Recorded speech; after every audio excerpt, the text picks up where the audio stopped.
দু, দিগুত ই, দি,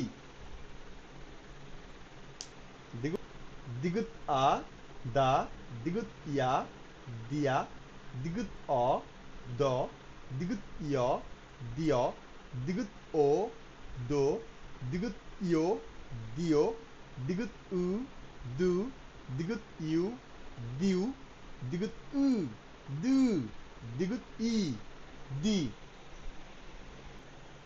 riyal, riyal আ, রা, riyal ইয়া, Riya, riyal অ, র, রিয়ল ইয়, রিয়, রিয়ল ও, রো, রিয়ল ইয়ো,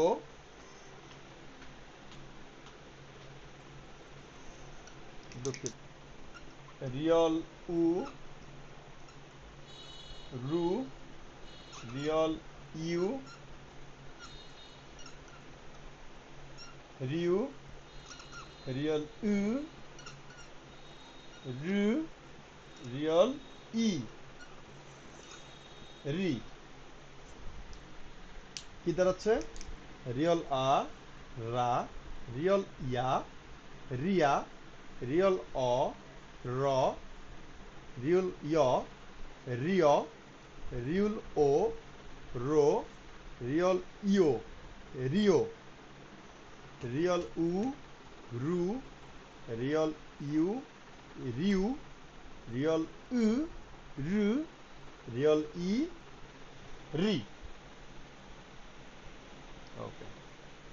বিয়প আসতেছে বিয়প আ, বা, বিয়প ইয়া, বিয়া, বিয়প অ, ব, বিয়প ইয়, বিয়, বিয়প ও, বো, বিয়প ইয়, বিয়, বিয়প উ, বু, বিয়প ইউ, বিউ, বিয়প উ, বু, বিয়প ই, বি। মিয়ম আ, মা, মিয়ম ইয়া, মিয়া, মিয়ম অ, ম, মিয়ম ইয়, মিয়, মিয়ম ও, মো, মিয়ম ইয়, মিয়, মিয়ম উ, মু, মিয়ম ইউ, মিউ, মিয়ম উ, মু, মিয়ম ই, মি। হ্যাঁ, আপনাদেরকে আমি এই শীটটা দেব। দেখেন এখানে আমাদের কিভাবে আছে। আমাদের উপরের লাইনে আছে আ, ইয়া, অ, ইয়, ও, ইয়, উ, ইউ, উ, ই। এই পাশে আছে আমাদের গিয়ক, নিয়ন, দিগুত, রিয়ল, মিয়ম, বিয়প, শিয়ত, ইয়ং, জিয়ত, ছিয়ত, থিয়ক, থিয়ত, ফিয়প, হিয়ত। এখানে দেখেন আমাদের ছিয়তের মাথার নক্তাটা কিন্তু খাড়া আছে। তাই আমি আপনাকে কেন বলতেছি, এখানে দেখেন যেভাবে লেখা আছে আপনি এটা এভাবে ফলো করবেন না। লিখতে গেলে একরকম আর টাইপিং করতে গেলে আরেক রকম, তাই এটা এভাবে আসছে। আচ্ছা দেখেন, জিয়ত, ছিয়ত, খিয়ক, থিয়ত, ফিয়প, হিয়ত। দেখেন একদম পরিষ্কারভাবে আমি আপনাদেরকে কিন্তু উচ্চারণ দিয়ে দিছি। দেখেন এই যে আয়ের উচ্চারণ কি দিয়ে রাখছি, এই স্টারের মানে কি, এখানে ব্যঞ্জন বর্ণ বসবে। প্রত্যেকটা স্টারের জায়গায় আপনারা শুধু ব্যঞ্জন বর্ণটাকে বসায় দিবেন, তাহলে আপনাকে আর কিছুই করতে হবে না।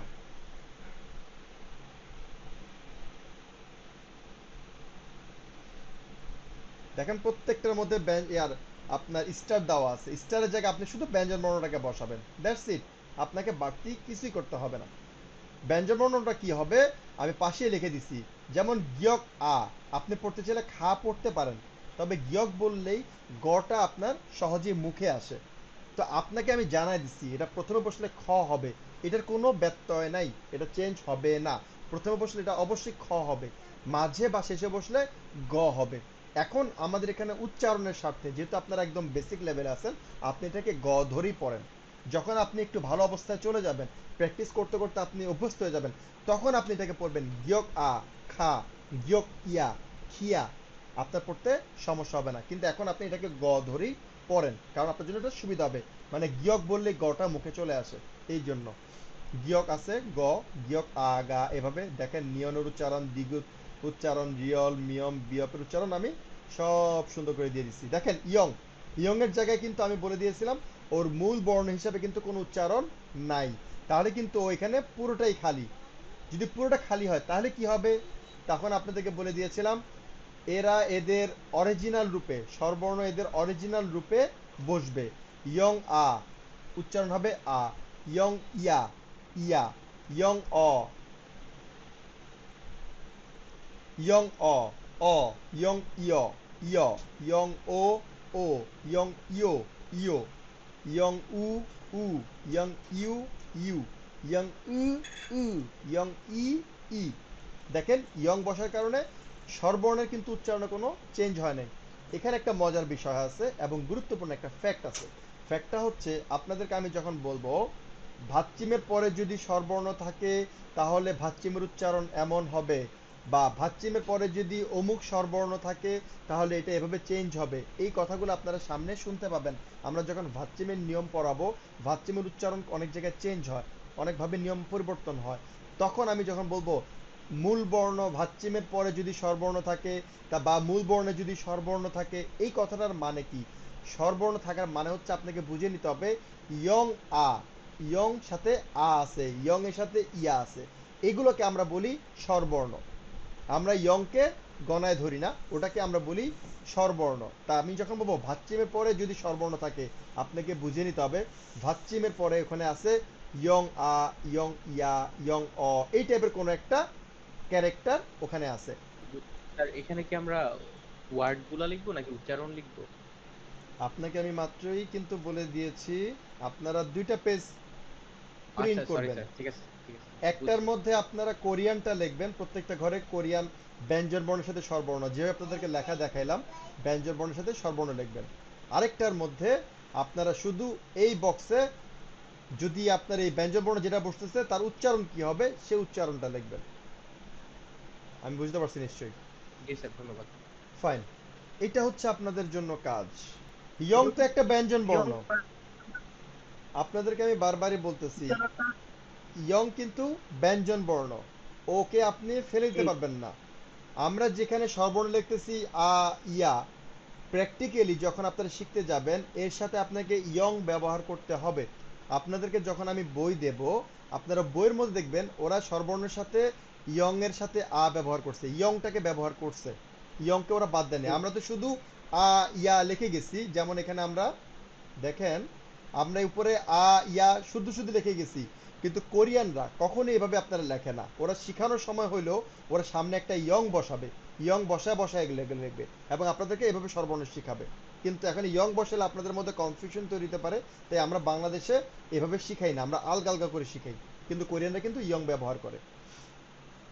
আশা করি বুঝতে পারছেন। এটা হচ্ছে নর্মালি আপনার আয়ার যে আপনার যে ন্যাচারাল উচ্চারণ সেটা কিন্তু ইয়ং এর বেলায় বসবে, আর অন্যান্যদের বেলায় এই যে আপনার যেটা আপনাদের পাশে লিখে দিছি আপনার প্র্যাকটিক্যাল ব্যবহার বা মানে আপনার বাস্তবে কিভাবে বসবে, এটা হচ্ছে আপনার অন্যান্যগুলোর বেলায়, তখন আপনারা ওভাবে লিখবেন। আচ্ছা, আমাদের আজকে তাহলে ক্লাস এ পর্যন্তই। আশা করি আপনাদের কোনো বুঝতে সমস্যা হচ্ছে না, এবং শুধু আপনাদেরকে 2 পেজ করতে বলছি তার মানে 2 পেজ না, আপনারা একাধিক পেজ করেন। আমি আপনাদেরকে বারবার বলতেছি, অনুরোধ করতেছি আপনারা এটা ব্যাপকভাবে প্র্যাকটিস করবেন, যাতে আপনি জাস্ট দেখবেন আপনার ব্রেনে চোখের সামনে যাতে চলে আসে এর উচ্চারণ কি হবে, এক মুহূর্তে যদি আপনাকে চিন্তা করতে না হয়।